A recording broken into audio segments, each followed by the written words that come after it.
The morning sun spilled through the wide glass windows of Hartley's supermarket. The store buzzed with the usual rhythm of shopping carts and polite small talk. It was an ordinary day, or at least it began that way. One of the cashiers named Maya adjusted her uniform and straightened the tag on her chest that read, Maya, Cashier. She took a deep breath, offering her signature warm smile to the next customer in line, and everyone knew her for her patience, calm voice, and quiet dignity. As she scanned a loaf of bread and a carton of milk, the middle-aged man before her smiled. "Morning, Maya. You always brighten this place," he said. Maya chuckled softly. "Thank you, Mr. Lewis. You say that every morning." "Well," Mr. Lewis replied, grabbing his bag, "it's true every morning." She laughed as he left. That was Maya. Maya is a 29-year-old black woman with a quiet strength that draws attention without her ever needing to speak. She stands at about 5 feet 7 inches tall, her figure curvy and well-balanced. Not slim, not heavy, but naturally graceful in every movement. Her warm black skin carries a healthy glow, and her almond-shaped eyes are deep, intelligent, and expressive.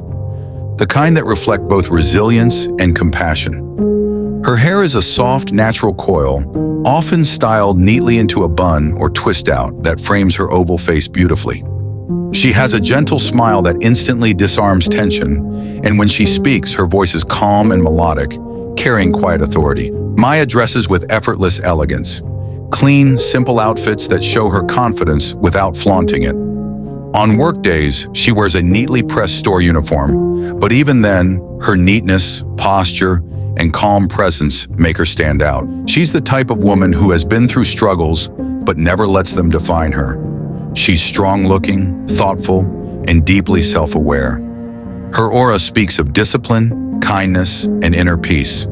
The kind that comes from knowing exactly who she is. Gentle, unbothered, always respectful. The kind of person who believed kindness was free, even when life wasn't. Then just before noon, the sound of high heels echoed through the aisle. Sharp, confident, and impatient. Heads turned briefly before returning to their shopping. It was a woman. Her name was Julia. She was still in her 30s. She entered, blonde hair pinned perfectly, designer sunglasses perched atop her head, and a handbag that looked like it could pay Maya's rent for half a year.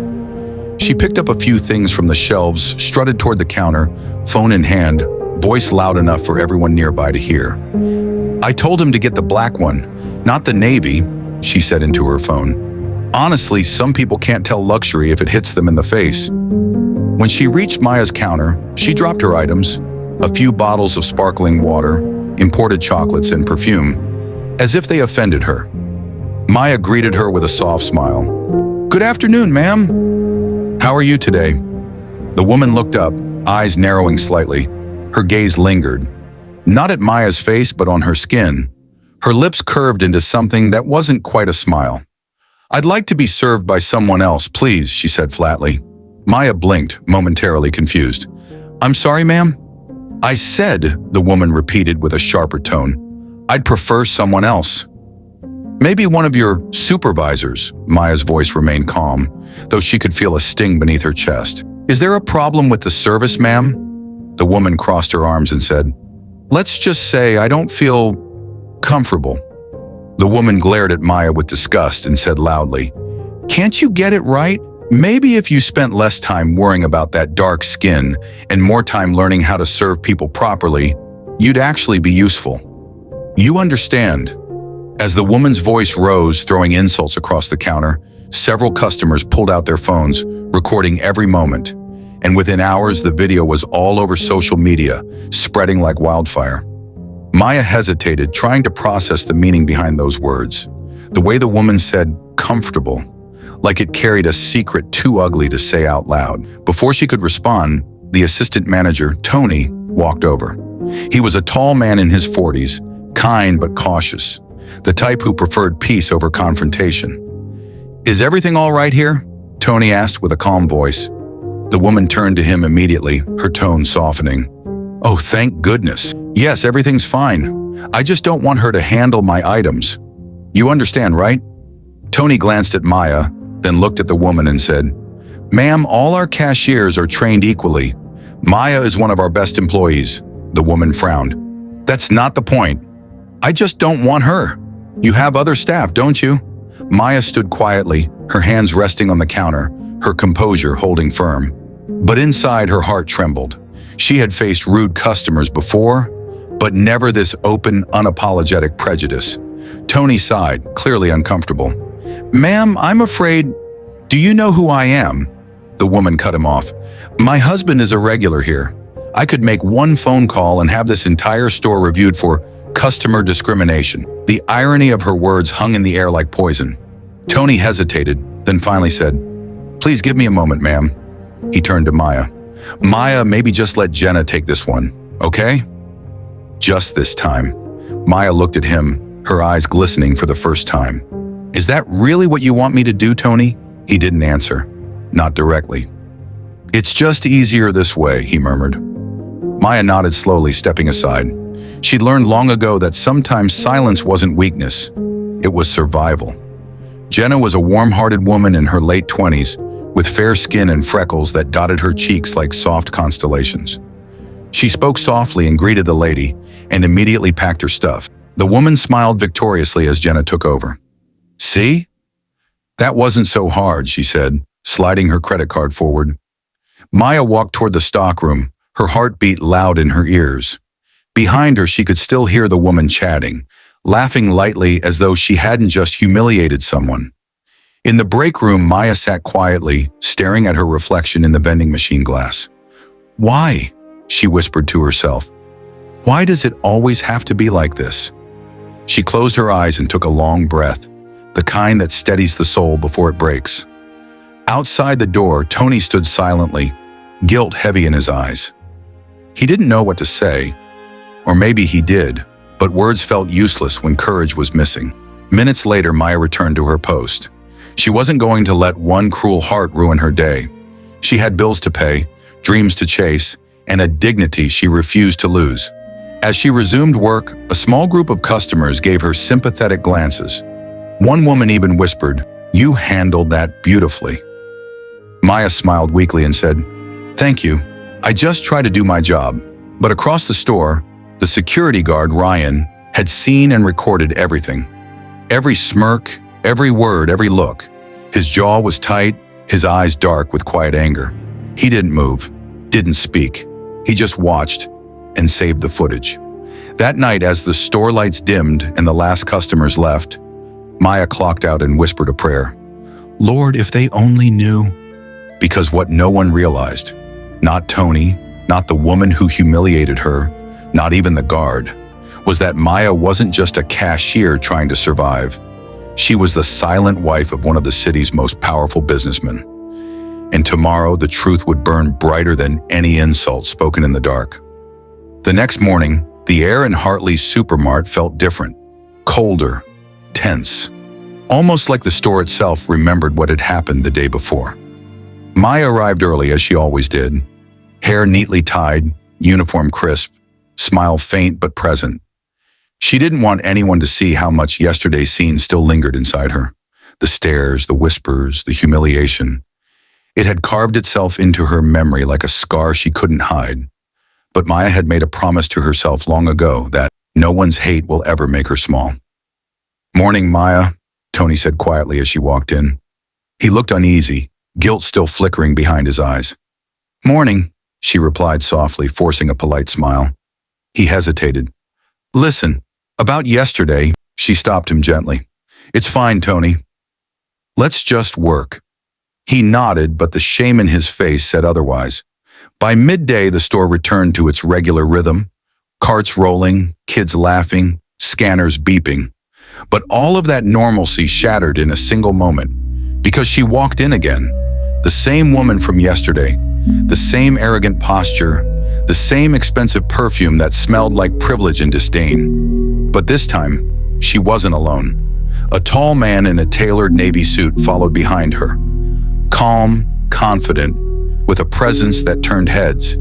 He had the quiet authority of someone used to power, but he carried himself with grace, not pride. And that was Ethan Williams, her personal bodyguard, and he was actually Maya's husband. It turned out he was the very man she had insulted over the phone the day before, the one she had mocked, saying, "Some people wouldn't recognize luxury even if it hits them in the face." Maya didn't recognize him immediately. She was too focused on steadying her breath, bracing for another scene. "Let's just get this done quickly," the woman said, tossing her bag onto the counter again. "I have a charity brunch in 20 minutes. Maya looked up, her voice even. "Good afternoon, ma'am. I can assist you." The woman blinked, clearly surprised that Maya was still working there. "Oh, it's you again." She gave a mocking laugh. "Didn't think they'd let you stay after that little meltdown yesterday." Maya's lips pressed together. "I didn't have a meltdown, ma'am. I was doing my job," the woman scoffed. "If your job is to make customers uncomfortable, you're doing great."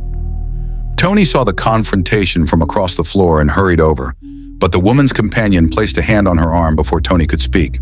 "This is Julia," the man said softly. "Maybe you should let her do her job." Julia turned to him, exasperated. "Ethan, please." "Not now," Maya froze. Ethan. The name struck her like lightning. Familiar, impossible to ignore. Ethan Williams, her husband. He met her eyes across the counter, and for a brief, electrifying second, the entire store seemed to fall silent. Julia, oblivious to the tension, continued. "I don't know why you always insist on being so soft. You let people walk all over you." Ethan's jaw tightened slightly, but his tone remained calm. "And I don't know why you assume you can walk over everyone else." Julia frowned, confused by his tone. "Excuse me?" He ignored her and turned to Maya. His voice softened. "How long have you worked here?" "Almost 2 years," Maya replied quietly. He nodded. "You like it?" Maya hesitated, glancing at Julia. "I like honest work, sir." The air grew thick with tension. Tony shifted uncomfortably beside them. Julia laughed bitterly. "Oh, please. Don't tell me you're about to lecture me about kindness in public again, Ethan. You always—" But Ethan cut her off. "Julia, stop talking." His tone wasn't loud. It didn't need to be. It carried the kind of weight that demanded silence. The room went still. Even Tony froze. Julia blinked and felt offended. "What did you just say to me?" Ethan reached into his jacket pocket and placed something on the counter. A platinum credit card. One that gleamed under the fluorescent light. "I came to see something," he said calmly, eyes never leaving Maya's. "I saw the footage." Julia's face paled slightly. "What footage?" Ethan gestured toward the security camera above. "The footage from yesterday, the one where you humiliated this woman for no reason other than the color of her skin." Gasps rippled from nearby shoppers who had paused to watch. Julia stammered, "Ethan, I didn't—" But he didn't let her finish. "Do you have any idea who she is?" Julia frowned. "She's a cashier." Ethan's voice dropped. Calm but deadly, he said. "She's my wife." The world seemed to stop. Even the sound of the cash register froze mid-beep. Tony's eyes widened. Shoppers stared. Julia's lips parted, but no sound came out. Maya stood still, her hands trembling slightly, eyes locked with Ethan's. He turned toward her, his expression softening instantly. "I didn't know you were here," she said quietly. "You never told me." Maya swallowed hard. "I didn't want people to think I only had this job because of you." Julia finally found her voice. Sharp, desperate. "Wait, your wife?" "Ethan, this is a joke, right? You married her?" Ethan looked at her coldly. "I married a woman with more dignity and grace than you'll ever understand." The crowd around them had grown. Phones were out. Whispers filled the aisles. Julia's face flushed red, her voice cracking. "You're humiliating me." Ethan turned to her one last time. "No, Julia, you humiliated yourself." He looked toward Tony. "I want every copy of that footage saved. No one should get away with that kind of cruelty." Then he reached for Maya's hand. "Come on, let's go home." Maya hesitated. "Ethan, people are watching." He smiled faintly. "Let them." As they walked out of the store together, the same security guard, Ryan, stood by the door. A knowing look on his face. Julia stood frozen in place, the entire store watching her in silent disbelief. Outside, the air was cool. Ethan opened the car door for Maya, the same gentle way he always had. "Why didn't you tell me?" he asked Maya quietly. Maya looked ahead, her voice barely above a whisper. "Because I wanted to earn my own respect before anyone connected my name to yours." He smiled, proud but pained. "You always have, Maya. You always have." And as they drove away, the news of what had just happened began to spread. First through whispers, then through phones, and by evening, across the internet. Racist woman confronted after insulting black cashier. By nightfall, the video was everywhere. The next morning, the story had already taken over every major news outlet and social media feed in the country. The cashier story was trending on every platform. Millions of views, thousands of comments, and endless debates about racism, humility, and justice. Clips from the store's security footage showed the entire confrontation. Julia's sneering tone, Maya's calm restraint, and Ethan's quiet but devastating revelation. The internet couldn't look away. She called her just a cashier. Turns out she was her bodyguard's wife. Maya woke up to hundreds of missed calls and messages. Her phone wouldn't stop buzzing. News reporters wanted interviews. Influencers were reposting her story. Even strangers were calling her a hero for how she handled herself. But Maya didn't feel like a hero. She sat quietly by the window, a cup of tea in her hands, watching the sunlight spill across the garden. The chaos outside didn't match the peace she felt within. When Ethan walked in, she didn't even look up. "I didn't want it to go this far," she said softly. He came closer, placing a gentle hand on her shoulder. "You didn't start it, Maya. You finished it with dignity. That's something to be proud of." She sighed. "Now everyone knows. The privacy we had, it's gone." Ethan nodded slowly. "Maybe. But maybe it's time people saw the truth. That power doesn't excuse prejudice." There was a knock at the door. Their housekeeper stepped in. "Sir, ma'am, there are reporters outside the gate. They've been there since dawn." Ethan frowned. "Ignore them for now." But Maya shook her head. "No, let them hear something real." An hour later, Maya stood at the gate, facing the flashing cameras. Microphones crowded toward her, questions flying all at once.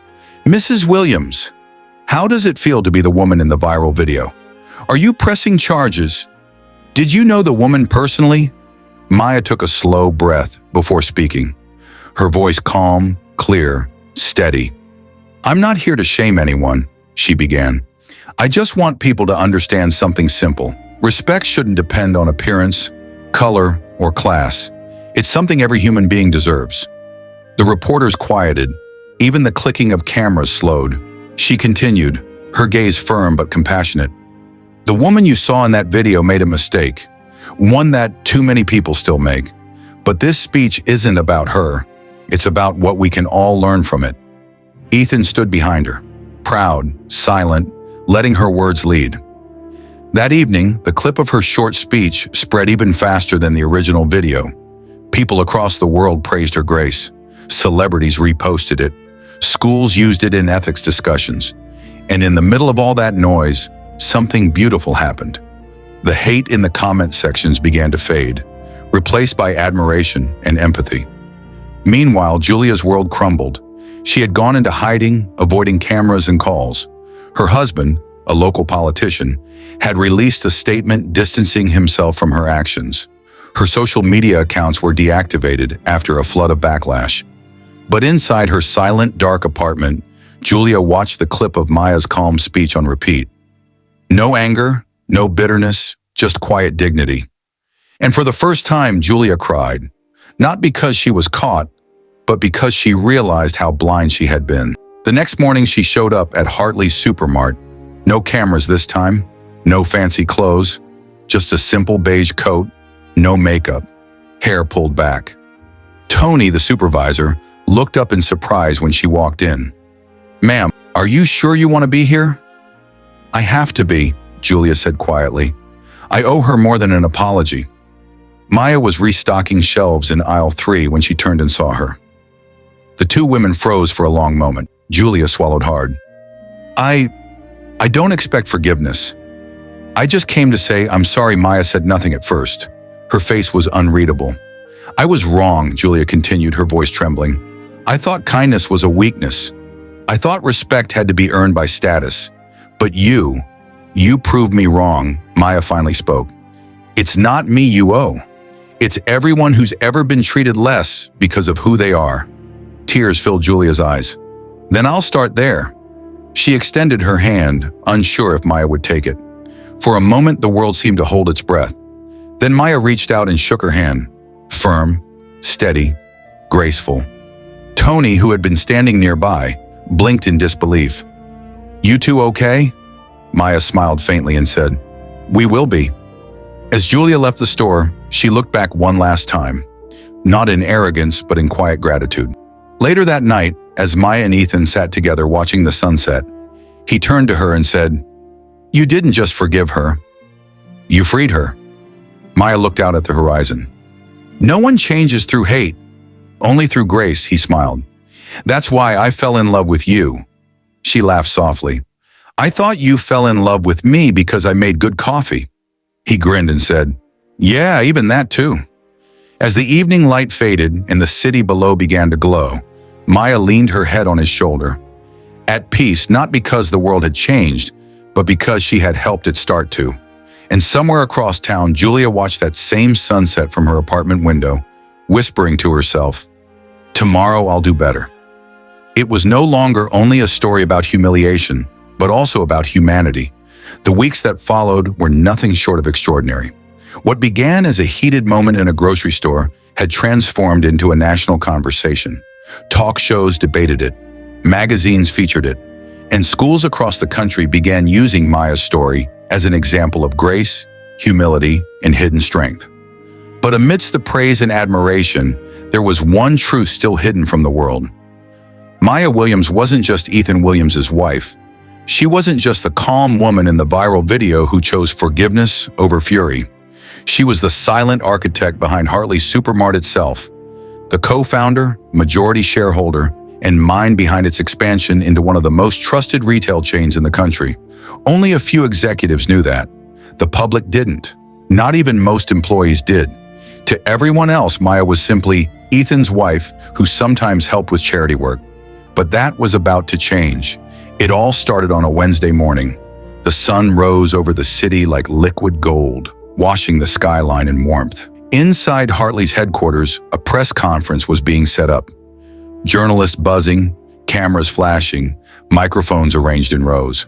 The company had announced a major revelation that would reshape its leadership vision. Tony, the store supervisor, who had witnessed everything weeks earlier, was among those invited. He'd never been inside the corporate building before. Man, he whispered to himself, looking around, this place feels like a whole new world. When Ethan entered the stage, the room fell quiet. He adjusted his tie and smiled politely. Good morning, everyone. Today we're here to talk about integrity, growth, and leadership, not just in business, but in character. He paused, his gaze steady.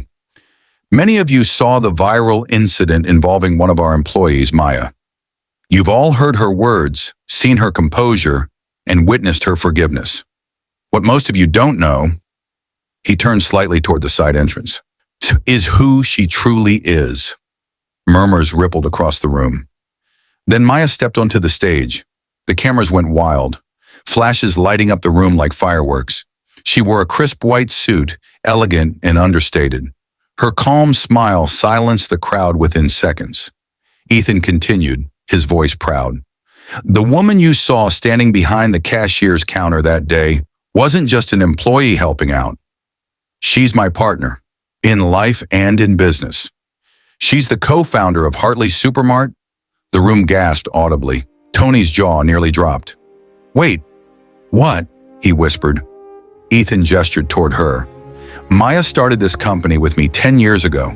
She built our community initiatives, our employee care programs, and the very values we stand for today. She believes leadership means serving first, and that's why on that day, she wasn't pretending to be a cashier. She was reminding us what true leadership looks like. Applause broke out, hesitant at first, then thunderous. Maya stepped forward to the podium. Her voice was soft yet powerful. I didn't plan for any of this, she began. That day, I simply filled in for a staff member who called in sick. I didn't know I was about to be tested, not by circumstance, but by someone's perception. She looked out over the sea of faces, some filled with admiration, others with shame. I realized something that day. People often see uniforms, not humanity, titles, not hearts. But every person you meet, whether behind a counter, by the roadside, or in a corner office, deserves dignity. She smiled faintly. Because respect isn't earned by wealth. It's earned by how you treat those who can't give you anything in return. The audience erupted again. Some reporters were wiping tears. Tony clapped the hardest, eyes glistening. Among the crowd, Julia sat quietly in the back row. She had come uninvited, unsure if she had the right to be there. But when Maya's eyes met hers briefly, Maya smiled. Not out of pity, but acceptance. Julia's throat tightened. She whispered under her breath and said, "Thank you." Later that evening, the clip of Maya's revelation went viral again.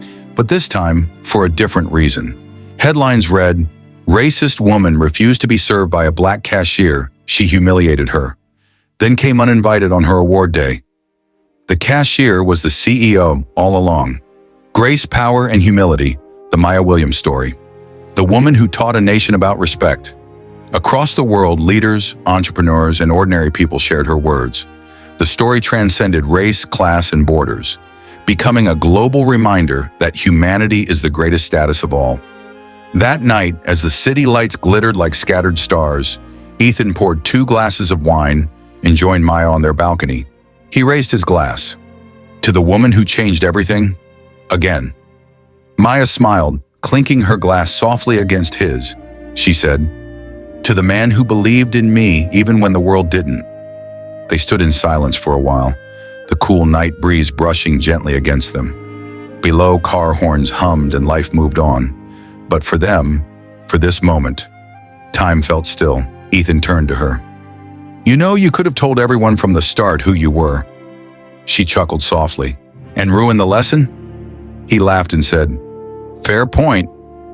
Maya looked out at the shimmering skyline as she said, "Sometimes people need to see that titles don't make you powerful. Compassion does." That's the revelation, and as the night deepened, her words lingered in the air. Not as a viral quote, not as a story, but as truth. Because in a world obsessed with status, Maya had proven that humility was the highest rank of all. The story of Maya wasn't just about a moment in a grocery store. It was about the world we all live in. A world where judgment often speaks before understanding, where appearances decide respect, and where kindness is sometimes mistaken for weakness.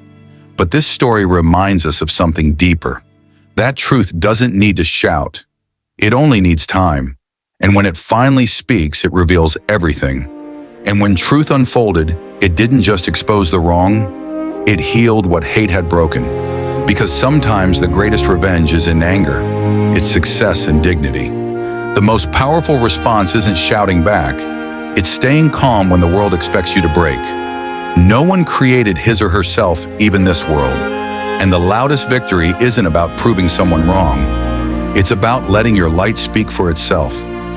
In the end, Julia learned that no one is defined by their worst mistake, unless they choose to stay there.